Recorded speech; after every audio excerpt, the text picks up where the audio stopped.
Boba Fett. Boba Fett. Where? It's a quote from the Star. Yeah. Anyway, yeah. We're doing this. Book of Boba Fett, season 1, first trailer. Ming-na win. Anyway, yeah. Let's do this. Disney Plus, people. I actually saw this little spider creature already when I accidentally hit. Oh, that's a Bomar monk. That I didn't realize. Bounty hunter. I was wondering if we'd see more of those. Now that we have a whole series in that old monastery.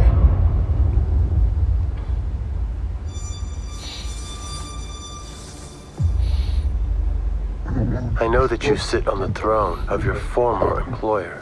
Yeah. Jabba ruled with fear. I'm gonna rule with guns.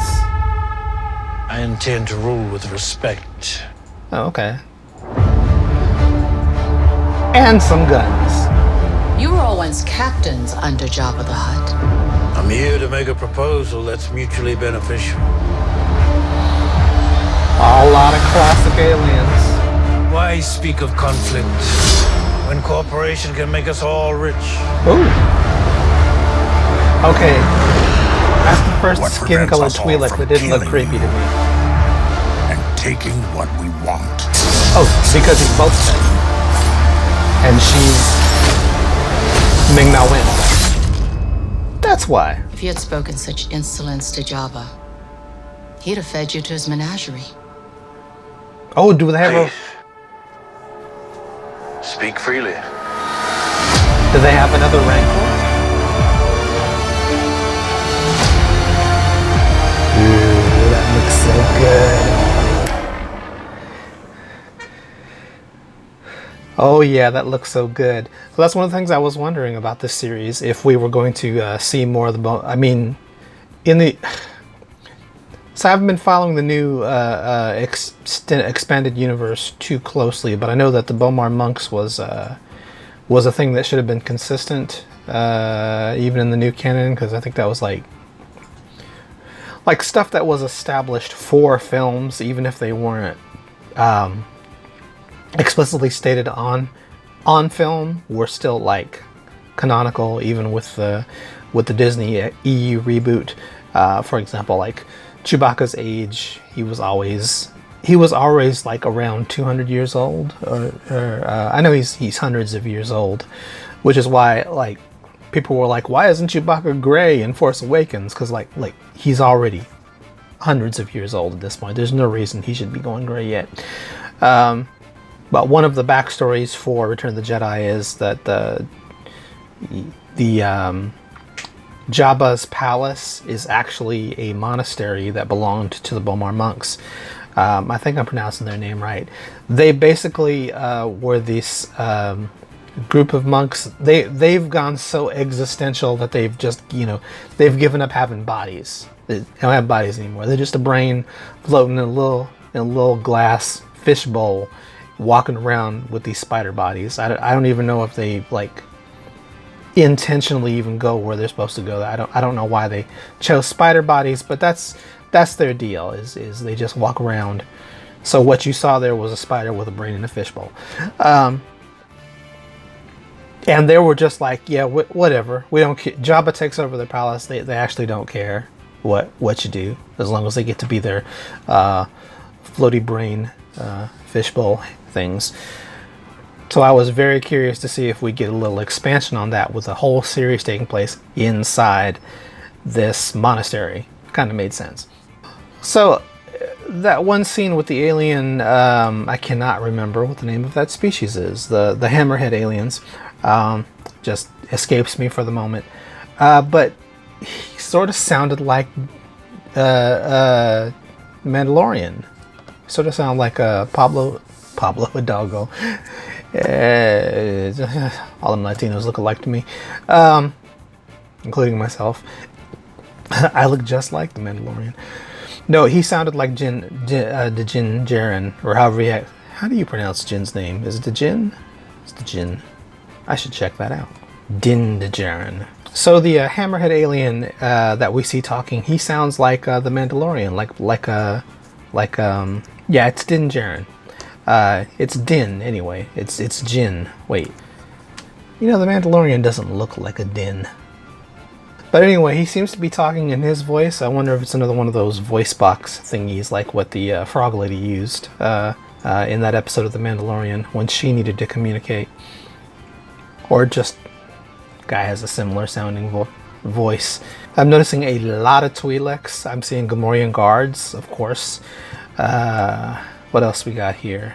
We got Ponda Baba species. We got it's funny, I remember the Bamar monks, who are really obscure Star Wars mythology, but I cannot remember the name of these various long-standing species in the Star Wars canon. I've forgotten their names.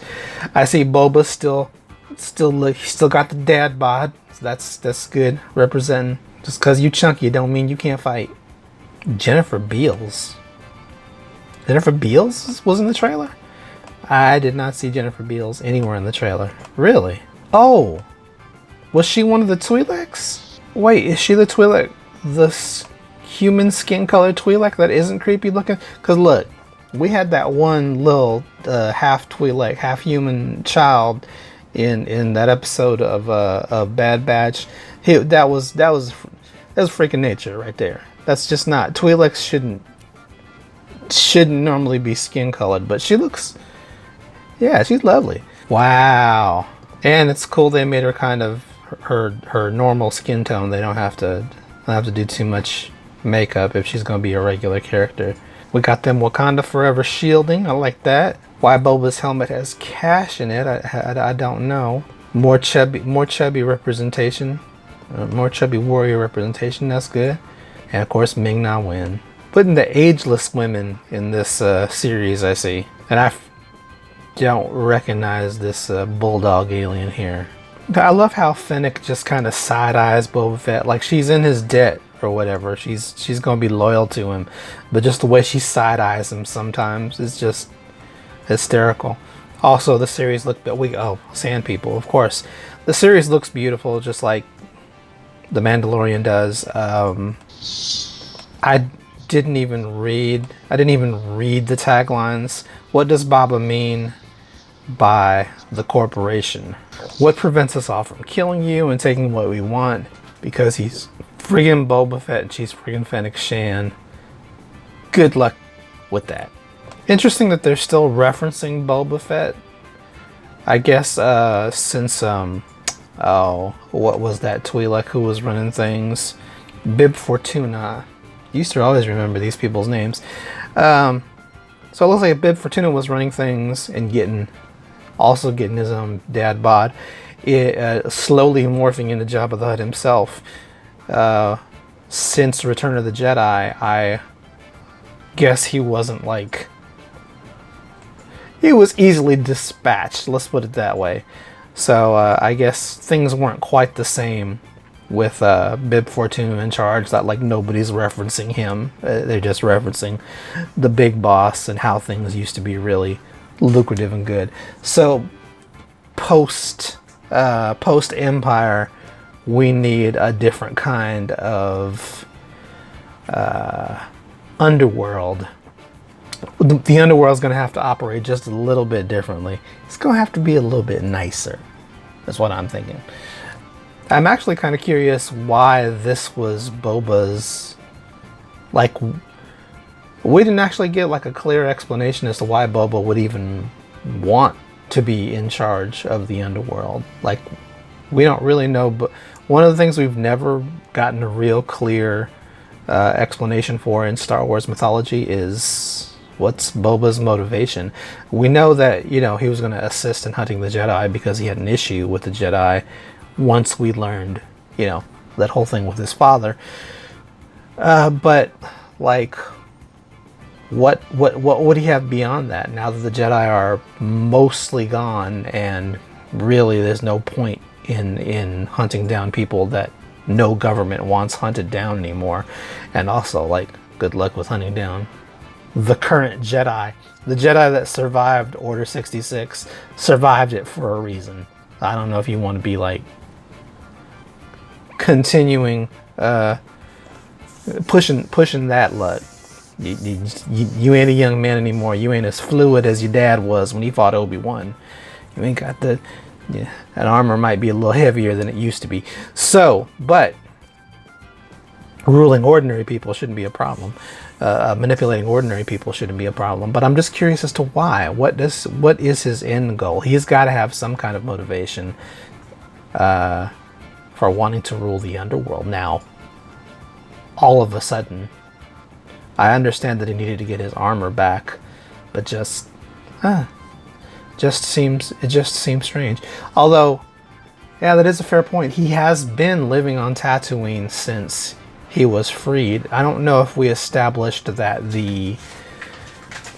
I don't know that they ever established that the Sarlacc that the Krayt Dragon ate in The Mandalorian was the same Sarlacc that was that Boba Fett had fallen into.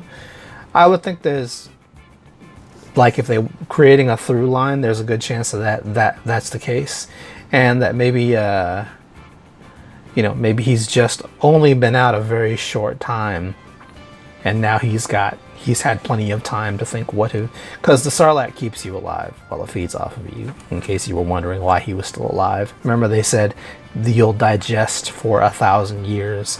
It's because the Sarlacc keeps you alive for 1,000 years so that it can slowly feed off of you. So I've been presuming that he's been down there a very long time, and at least, what is it, 7 years or less till the Krayt Dragon ate that thing, and he was just waiting for an opportunity to get that armor back. So maybe there's other stuff. There's obviously other stuff going on on Tatooine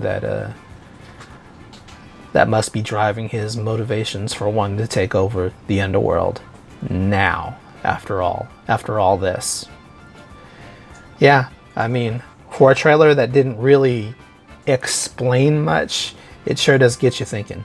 So I'm really looking forward to this. And I'm probably not going to do episode reactions of this one unless you really, really want me to, but you're going to have to speak up. Be sure to check out my Patreon, patreon.com/digitaljedimaster. If you would like to have more influence over the content that I make here, or you just want to, throw some support my way so that I can make these things a little more regularly, be sure to do the things with the buttons and the thumbs and the things, and I'll talk to you out later. This is Digital Jedi saying peace out, and remember to watch everything.